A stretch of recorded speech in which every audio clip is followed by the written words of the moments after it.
j'aime bien cet assemblage de termes, ça me parle. Euh, la sécurité, je sais pas si elle est vraiment une esthétique pour moi. Parce que quand on dit se heurter à un mur, c'est plutôt négatif. Le mur, ça empêche de voir l'horizon. D'ailleurs, c'est quelque chose que j'ai pas mal souffert en rentrant de mes voyages, c'est que tout d'un coup, j'étais en ville et il n'y a pas un endroit où on n'a pas notre horizon bouché, quoi. Soit par une publicité, soit par un feu rouge, soit par une maison, soit... là, je peux pas voir tellement loin non plus. Euh, alors qu'en voyage sur une selle de vélo, on a tout l'horizon ouvert devant nous. On est dans des endroits souvent peu peuplés aussi. On peut se tourner, on peut s'arrêter. Et puis on a de l'air frais souvent à volonté. Donc on est dans un espace complètement ouvert. Et ça ouvre l'esprit aussi par la force des choses. Là, on a toujours l'impression d'avoir un monde morcelé, coupé. Et il n'y a pas que le mur, il y a aussi le construit simplement qui fait qu'on ne peut pas, l'homme naturellement, moi je sors de chez moi, je vais aller pisser, je vais aller rencontrer quelqu'un, je vais tout droit. Là je peux pas, parce qu'il y a des routes, il y a des rues, il y a des sens interdits, il y a un code. Le mur amène de la violence, amène de l'incompréhension, amène qu'on se tourne le dos. Il y a aussi quelque chose qu'on voit souvent en voyage, quand on passe d'une frontière à l'autre, on dit toujours du mal des voisins, on dit attention tu vas te faire truander. En fait, on arrive à vélo, puis ça se passe tout aussi bien qu'avant, puis on a l'impression d'un continuum terrestre, mais aussi d'un continuum humain, et puis que partout on est super bien accueilli finalement, c'est que les planètes aussi.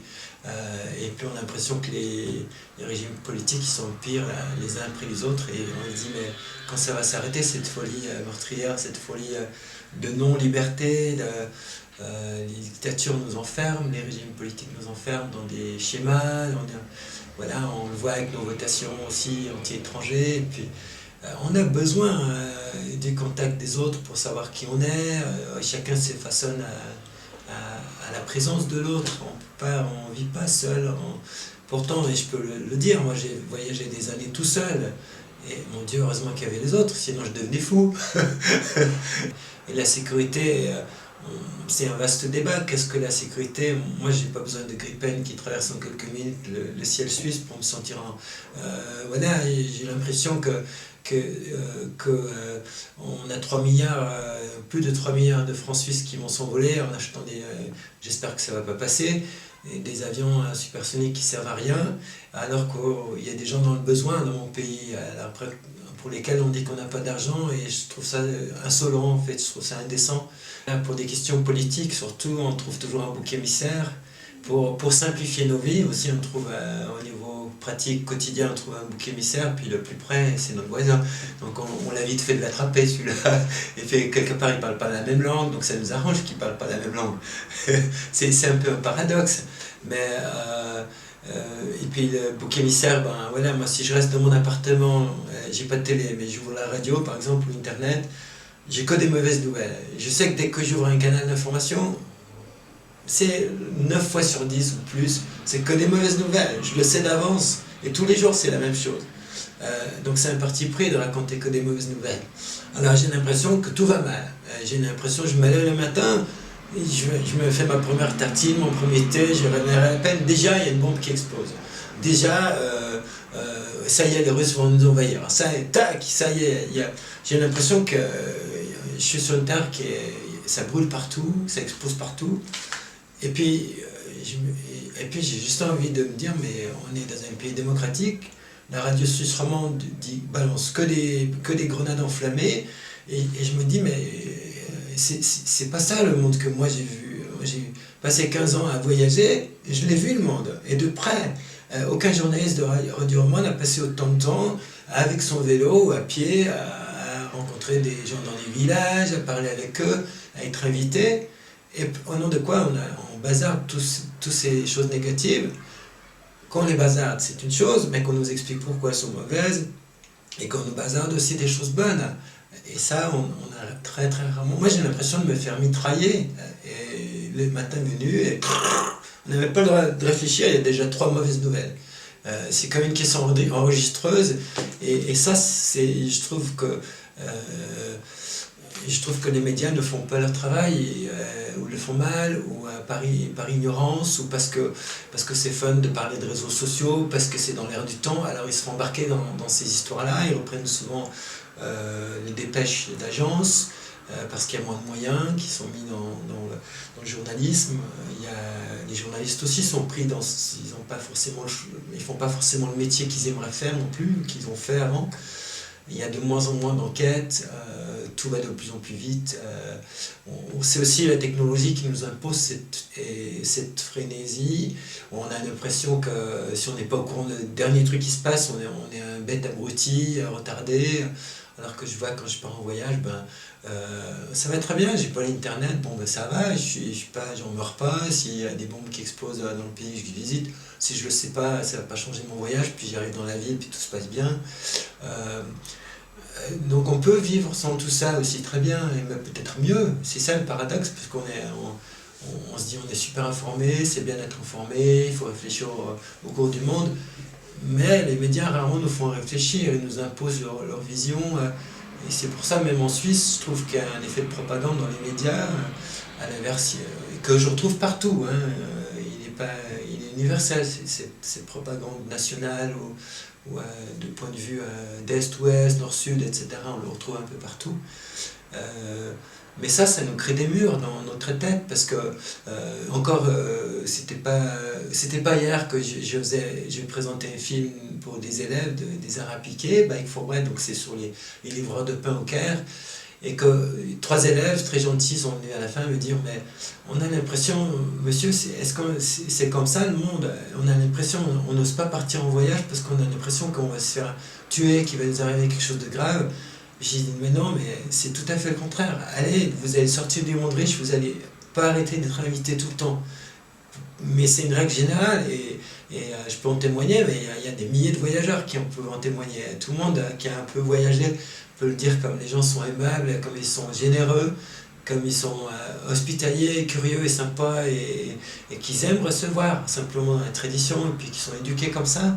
Qu'est-ce que ça évoque chez toi, le nationalisme suisse? Le nationalisme suisse, il faut qu'il soit absolument suisse, ou bien la question. Parce que je ne sais pas s'il diffère des nationalistes français ou de quelque nationaliste que ce soit. Je pense qu'il y a dans l'histoire, il y a la fabrication des nations, de la nation de nations, qui a peut-être, je sais pas, mettons 150, 200 ans peut-être, sans trop me tromper peut-être. Donc on a fait croire, en fait, ou on a cru simplement qu'on avait une identité nationale profondément différente de l'autre. Si on regarde vraiment dans les tracés de frontières, on se rend compte qu'il y a des échanges de territoires constants, il y a des adéquations, des crêtes de montagne où ça n'a aucun sens, il y a des vallées qui sont échangées, des rivières, bon je veux bien, mais c'est un peu obsolète toute cette notion de frontière. Et elle a été créée historiquement à un moment donné, dans la fabrication des nations. Mais le nationalisme suisse, je pense que c'est une fabrication mentale, artificielle, c'est un marketing politique, et qui est bien utile dans les périodes où économiquement ça va plus. On essaie de resserrer les rangs, on est tous des Suisses, on se fait agresser, on va garder nos acquis, mais en même temps, quels acquis? Il faudrait questionner tout ça. Et moi, chaque fois que j'entends le mot nationaliste, ça me fait plutôt l'effet d'une bombe, et ça me fait sursauter en fait. Ça fait trop de bruit, c'est pas quelque chose de serein qui vient, c'est pas paisible. Le nationalisme, c'est la guerre, c'est de la violence, c'est des murs, c'est surtout boucher ses oreilles, ses yeux sur la réalité qu'on est en face de l'autre côté de la frontière, mais même dans notre vie quotidienne. Et on doit pas on n'a pas besoin de nationalisme. Ça, c'est quelque chose qui va raviver des plaies, c'est quelque chose qui va...